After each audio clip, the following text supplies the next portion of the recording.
Heal the World was one of the really iconic ones to watch. You know what? As a celebrity and a superstar and an icon, isn't it so awesome? The platform that you live in. So I like that, and I remember that from my time.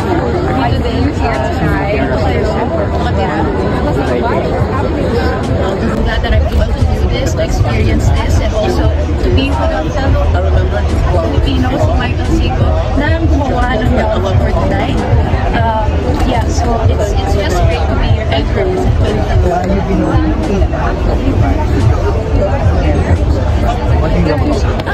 I don't get homesick whenever I'm here kasi napakaraming mga Pilipino na nakatira dito. So kahit na medyo malayo sa Pilipinas, para pa rin akong nasa Pilipinas kasi marami akong nakakausap dito. Kaya naiintindihan ko rin kung bakit maraming mga Pilipino nakatira dito at napakaraming mga opportunities din. 1 million OFW dito sa inyo din. Baka gusto mo sila nga. Mga kababayan, yung iba sa inyo mga nakilala ko na sa pag-iikot ko sa mga mall or kung saan-saan man, sa mga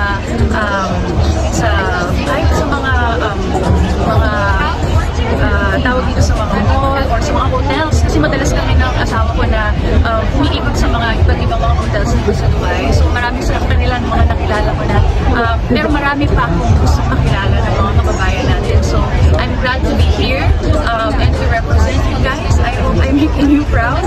And ayan, good.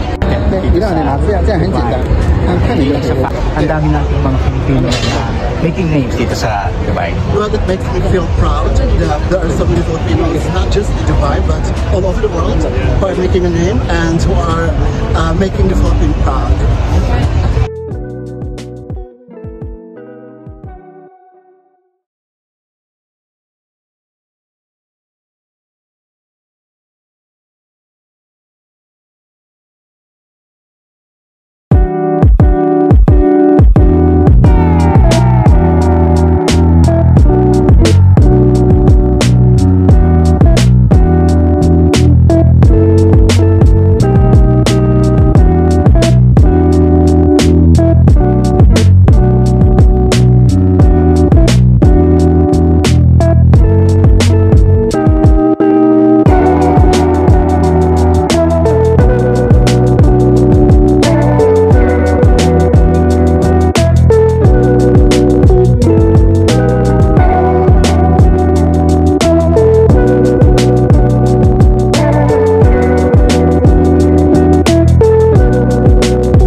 Custom made this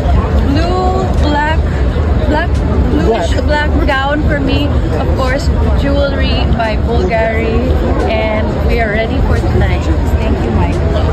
Another iconic look.